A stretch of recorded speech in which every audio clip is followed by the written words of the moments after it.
వాళ్ళు గొప్ప వాళ్ళుగా పోర్ట్రే చేసుకోవడానికి ఎప్పుడు ప్రయత్నిస్తూనే ఉంటారు, పక్కన తొక్కడానికి ఎప్పుడు ప్రయత్నిస్తుంటారు. సో చైనా గురించి మీకు తెలియని కొన్ని డార్క్ రియాలిటీ పాయింట్స్ గురించి చెప్పబోతున్నాను అనమాట. పాయింట్ నెంబర్ 1 వచ్చేసి క్యాస్ట్ సిస్టమ్. సో చైనాలో ఇండియాలాగే క్యాస్ట్ సిస్టమ్ ఉంటుంది అనమాట. ఎవరైతే చైనాలో క్యాస్ట్ సిస్టమ్ ఉండదు, ఇండియాలో మాత్రమే ఉంటుంది అనుకున్నారో వాళ్ళు మీరు పప్పులో కాదు ప్యాడ్లో కాలేసినట్టు అనమాట. చైనాలో కూడా క్యాస్ట్ సిస్టమ్ ఉంటుంది. వాళ్ళు ఏంటంటే లో క్యాస్ట్ వాళ్ళని తొక్కేయడం, వాళ్ళని చదువుకోనివ్వకుండా ఉండడం, అలాగే వాళ్ళని సంపాదించుకోనివ్వకుండా ఉండడం, వాళ్ళు ఏంటంటే వాళ్ళదే ఫ్యామిలీకే పనిచేసేటట్టు వాళ్ళని తొక్కు పెట్టి ఉంచుతారనమాట. వాళ్ళకి ఏంటంటే గ్యాంగ్స్ ఉంటాయి.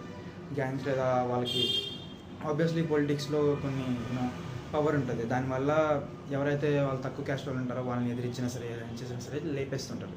సేమ్ ఇండియాలాగా. బట్ ఇండియాలో ఏంటంటే ట్రాన్స్పరెన్సీ ఎక్కువ ఉంటుంది, చైనాలో అలా ఉండదు అనమాట. మీకు ఆపర్చునిటీ అసలు ఉండదు.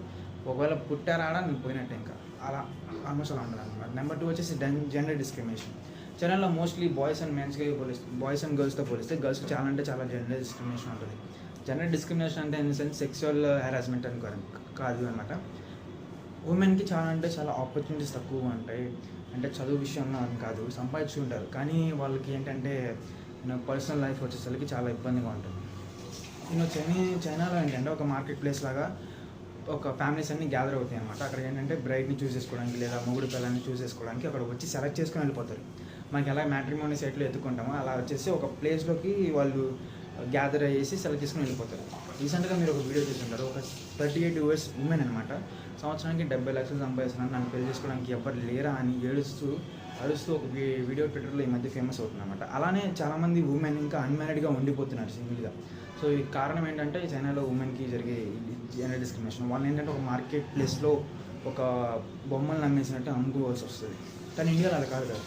ఇండియాలో ఏంటంటే మీకు ఫ్రీడమ్ ఉంటుంది, ఫుల్ అన్నీ ఉంటాయి. డబ్బులు వస్తే మీకు ఇంకా చెలరైపోతారు అమ్మాయిలు, అది అంటే వేరే విషయం అనుకోండి. చైనాలో అనమాట డిస్క్రిమినేషన్ ఉంటుంది. అండ్ పాయింట్ నెంబర్ 3 వచ్చేసి పొల్యూషన్. చైనాలో పొల్యూషన్ చాలా అంటే చాలా ఎక్కువ ఉంటుంది. ఇప్పుడు చైనాలో ఏంటంటే ఇవి ఎక్కువగా ఈజీగా దొరుకుతుంది కాబట్టి వాళ్ళకి ఏంటంటే ఇవి ఈజీగా మ్యానుఫ్యాక్చర్ అవుతుంది. పొల్యూషన్ని కంట్రోల్లో చేసుకోవడానికి అవకాశం ఉంది. కానీ వాళ్ళ పొల్యూషన్ ఇవి పక్కన పెట్టేస్తే వాళ్ళ తినే నాన్ వెజ్ కానీ అన్నీ ఎక్కువ హెవీగా నాన్ వెజ్ ఫుడ్స్ని కన్జ్యూమ్ చేస్తుంటారు. మనం ఏంటంటే కొద్దిగా రెస్పెక్ట్ చేస్తూ మన కమ్యూనిటీస్ని, హిందూ కమ్యూనిటీస్ని, ముస్లిం కమ్యూనిటీస్ని రెస్పెక్ట్ చేస్తూ కొన్ని నాన్ వెజ్ ఐటమ్స్ మనం తినము లేదా అధికంగా కన్జ్యూమ్ చేయము, అట్లా పడితే అట్లా పడేయడం. ఎందుకంటే మనకి కొద్ది రెస్ట్రిక్షన్స్ ఉంటాయి అన్నమాట, అడ్డదిడ్డంగా పడేయకుండా. బట్ వాళ్ళు ఏంటంటే ఎలా పడితే అలా తింటారు, ఏది పడితే తింటారు, ఎక్కడ పడితే అక్కడ పడేస్తారు. కానీ ఇక్కడ అలాంటి ఫ్రీడమ్ ఉంటుంది మనకి. అక్కడ ఏంటంటే అడ్డదిడ్డమైన ఫ్రీడమ్ ఉంటుంది. దానివల్ల చాలా అంటే చాలా ఇబ్బంది అవుతుంది. అందుకే కరోనా కూడా వచ్చిందనమాట వాళ్ళు ఆ బ్యాట్స్ని తినడం వల్లే. సో చైనాలో ఇంకా చాలా డార్క్ రియాలిటీస్ ఉన్నాయి. సో దీని మీద ఒక పెద్ద వీడియో నేను చేస్తాను. సో ఎంతవరకు మీరు నా వీడియో ఒక లైక్ చేయండి, సబ్స్క్రైబ్ చేయండి. And thank you so much for watching.